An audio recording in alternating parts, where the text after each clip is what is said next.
That major Facebook crackdown this morning, they have now kicked several high-profile people off their site, banning them, calling them, quote, a dangerous individual. This is happening on a routine basis to a lot of folks on the right side of the aisle, but almost never to people on the left side of the aisle. Described as a former Twitter software engineer, was captured on video saying the following, quote, "One strategy is to shadow ban, so you have ultimate control.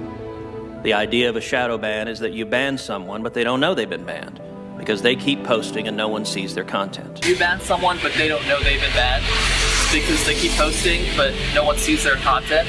So they just think that no one's engaging with their content, when in reality, no one's seeing it. Anything that would go against World Health Organization recommendations would be a violation of our policy, and so remove is another really important part. I didn't realize I was going to be on a sci-fi show tonight, but we are entering a dystopian future.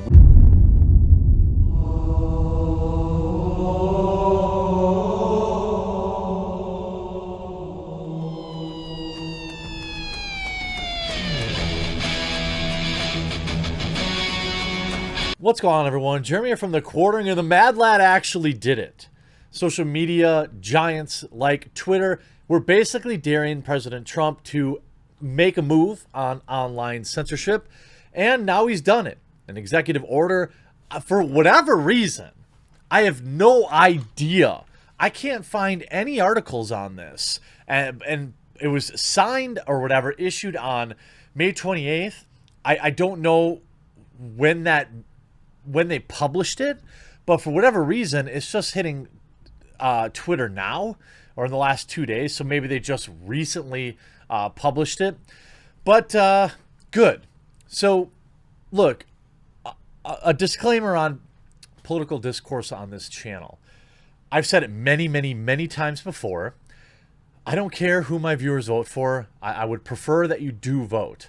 That's where my level of interest in influence on my viewers voting. I think it's cringe especially when non-political YouTubers stump for candidates and things like that. It's cringe. It's an abuse of your platform.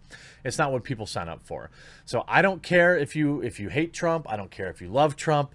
This is about the action that he took. And I think we can all separate our personal affiliations here and agree that any move to disincentivize tech censorship is a good one. And that goes for all sides of the political spectrum. So there's an executive order on preventing online censorship issued apparently somewhat recently. If I look at Twitter over it, in the last 2 hours, I've seen regular an influx of people tweeting about this, but for whatever reason the date on here says May 28th. So maybe that's the day it was written. Maybe that was the day that, I don't know. Maybe they did publish this, but if you look at Twitter, it appears to be happening basically in real time. You could see Trump sees new threat to the November election from the left. Twitter is now selectively decides to place a warning label on certain tweets in a manner that clearly reflect political bias. Well, that's true. Here's for President Trump. Reason I love him. Executive order on preventing online censorship.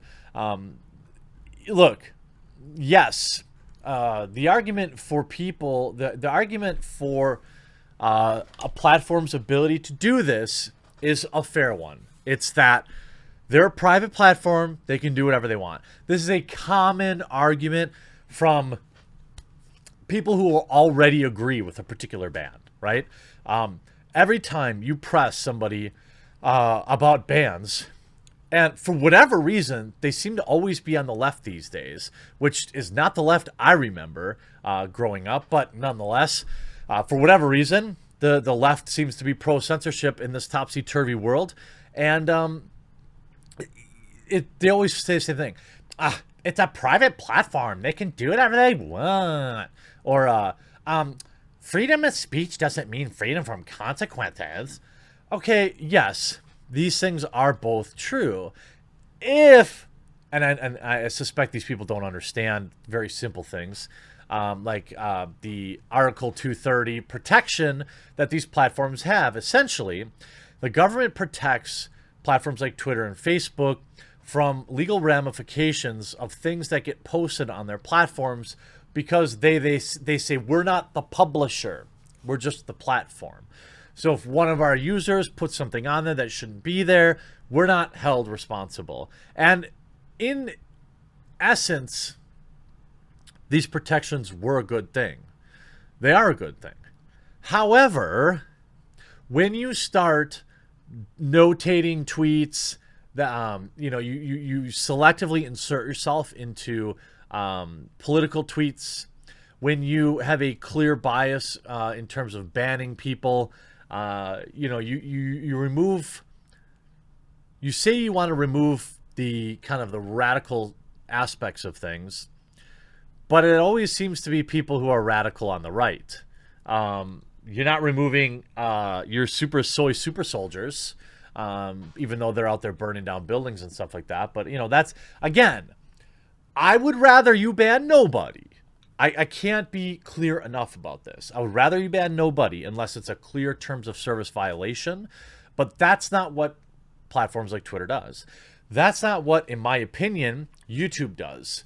It's extraordinarily difficult to reach a new audience if you aren't in the kind of a pre-approved narrative. By the way, if you're watching this video and you aren't currently subscribed, please consider taking a moment to click that little red subscribe button down below the video.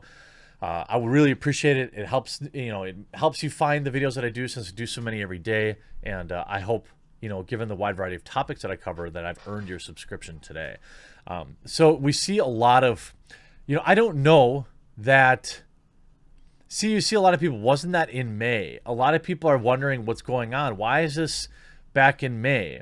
But everybody seems to be covering it right now. I'm not sure what is going on, but I thought, why not cover it? Because, well, it's important to me.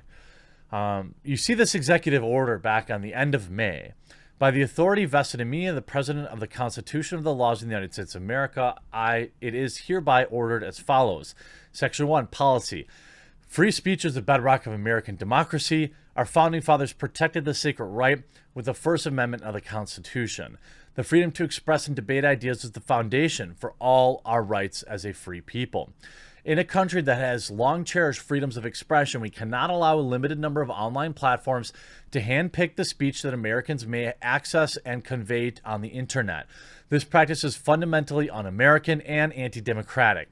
When large, powerful social media companies censor opinions which they disagree, they exercise a dangerous power. They cease functioning as passive bulletin boards and ought to be viewed and treated as content creators. And that is a reference to the Section 230 protections. Now, if Twitch or Twitter want to forego these protections and act as content creators, they are more than welcome to do so. But as the pro-censorship crowd will say, freedom of speech doesn't mean freedom from consequences. The growth of the online platforms in recent years raises important questions about applying the ideals of the First Amendment to modern communications technology. Today, many Americans follow the news, stay in touch with friends and family, and share their views on current events through social media and online platforms. As a result, these platforms function in many ways as a 21st century equivalent of the public square. Twitter, Facebook, Instagram, and YouTube wield immense, if not unprecedented power to shape the interpretation of public events, to censor, delete, or disappear information, and to control what people see and what they do not see. As president, I've made my clear commitment to free and open debate on the internet.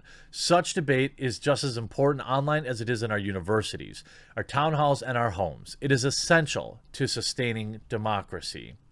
And it goes on. I'm not going to read the entire thing to you. I think you're welcome to read that. But it's interesting to me, this is in the wake. In May of 2019, the White House launched a tech bias reporting tool to allow Americans to report incidents of online censorship.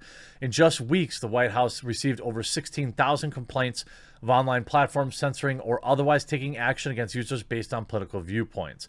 The White House will submit such complaints received to the Department of Justice and to the FTC. You see lots of things that they have here, talking about, explaining everything, increased scrutiny of user based on other users they choose to follow or interact with. I mean, shadow banning, we found out on Twitter, because they got hacked was real. And then we saw this just yesterday, or 2 days ago. Twitter bans thousands of QAnon accounts and shuts down topics related. Now, why would they do that? If it was, I mean, I've got to be honest with you.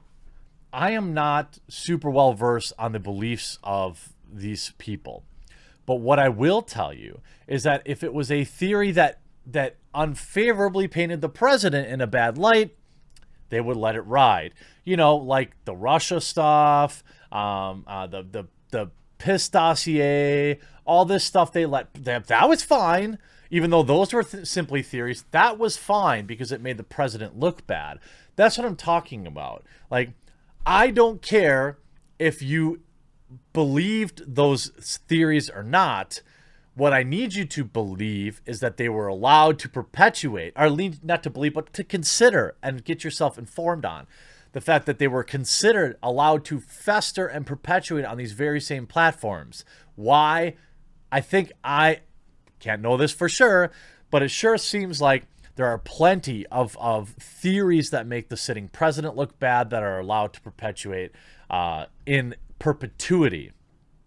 And they said, we've been clear that we will make strong enforcement action on behavior that has potential lead to offline harm. In line with this approach, we are taking further action on so-called Q activity across the service, the statement said.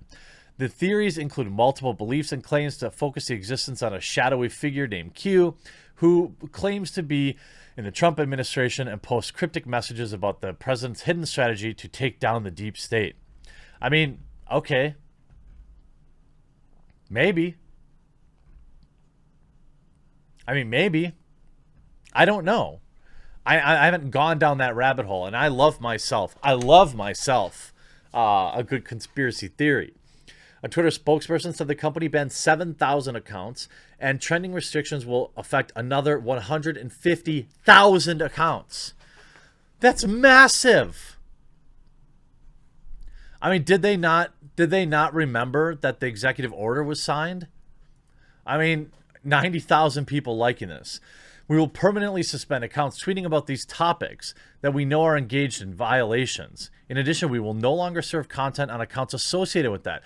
We will work to ensure we're not highlighting this activity, and we will block URLs associated with them. I mean, why? That's good. That's good. You know, I think, again, if you're going to do this, you know, you can see, you know, soy soldiers organizing is okay, though. This is a bias. This is Twitter being a content creator and curator, not just a online bulletin board.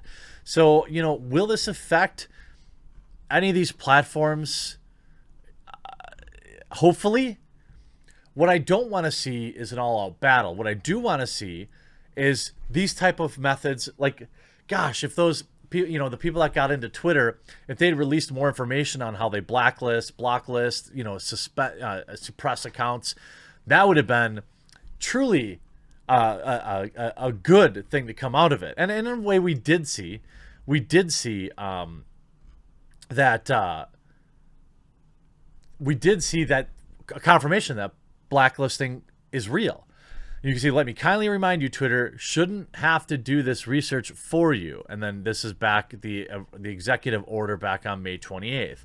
So, I mean, I don't know when this became public. If it was on May 28th, I can't believe I missed it. But good.